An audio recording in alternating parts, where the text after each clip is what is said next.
pa Crafty. Nakratko povedano, Crafty je Amazon za ročne izdelke. Imamo rokodelce, ti so zelo talentirani ljudje, imajo dosti spretnosti z rokami, vendar niso bolj dobri v sami prodaji, nimajo dovolj nekega znanja, niti časa, da bi to izdelali. Na drugi strani pa imamo naše kupce. Kupci pa nimajo nekega kanala, nekega prodajnega kanala, preko katerega bi prišli do takih izdelkov, kljub temu, da jih cenijo. Tu pridemo v igro mi, namreč Crafty, spletna platforma, ki bi združila na eni strani tako rokodelce, na drugi strani pa kupce. Rokodelec bi preko naše storitve imel možnost same prodaje in skladiščenja svojih izdelkov.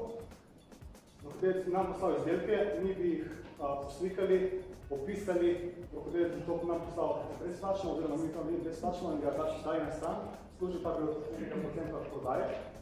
Kupci na drugi strani pa bi dobili neko zagotovilo kvalitete, namreč mi bi vse to pregledali, na spletni strani bi bili samo tisti najboljši rokodelci, hkrati pa bi bil nek kanal, preko katerega bi lahko gledal oziroma brskal po teh izdelkih.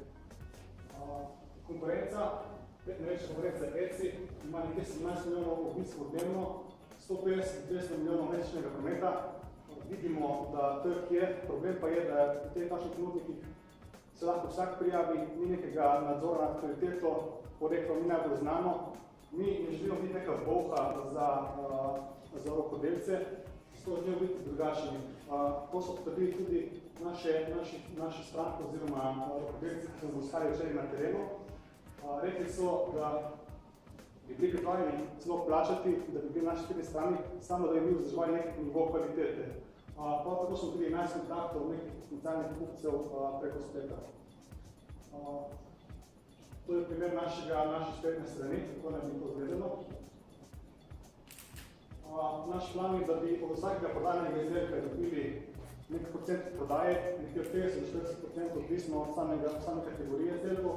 Naš prodajni kanal je bil splet, iščemo pa investicijo 45.000 evrov za zagon projekta in za začetni marketing v dobro ime. Naša ekipa je sestavljena 4 članov, 2 smo ekonomista, 2 je 6 programerja. S Craftyjem pa želimo postaviti neke prodajne zgodbe, želimo postaviti samega ponudnika oziroma rokodelca v ospredje, njegovo delo, njegovo znanje. Dobro vemo, da se zgodbe prodajajo, predvsem tudi preko Kickstarterja.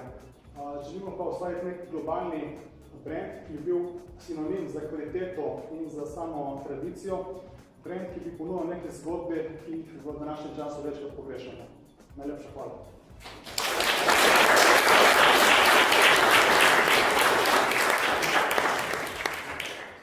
Ok, zdaj za vprašanja.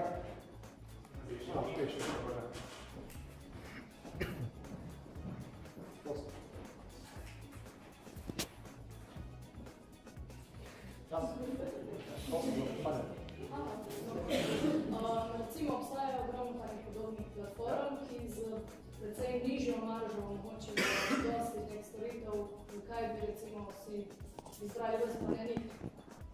Mi želimo delati na kvaliteti. Večkrat pač na takšnih portalih sicer nižja marža, nižje cene, vendar mi ciljamo tudi na neki višji rang kupcev, oziroma ni višjo nek nivo kupcev. Želimo ustvariti nek brand, ki je bil pač sinonim za kvaliteto, neko tradicijo, kakovost, preko katerega bi lahko tudi neko kvaliteto, ki naročiš, da bi stranka, ki bi naročila to stvar, enostavno, ko bi kupil, bi naredil nek wow efekt in verjamemo, da nam to lahko tudi uspe. Pa še se drugi, so konkurenca pravno, ampak vsi dali spletno stran in obrti, oziroma rokodelec mora se sam poskrbeti, da svoje slike spravi na spletno stran. In tle jaz sem pregledal malo sledil. Mene niso pripričali njihove slike, nismo tle, da poskrbimo vsa ta paket, mimo original slike, damo ga res lepe, so logistiko.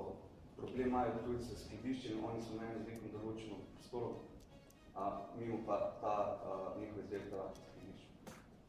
Kako ste pa zagotavljali kvaliteto vaše dobavitelje? Mi bi sami izbrali neke dobavitelje, ki so nam izdelali dovolj dobri. Te izdelke bi gledali nekako po ceni trg, oziroma preču, kateri so dobri, kateri so slabši.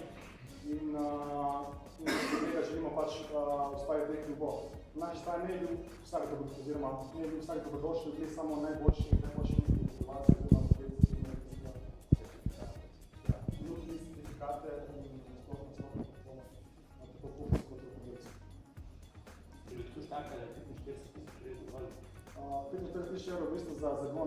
projekta in za marketing oziroma ostale namene.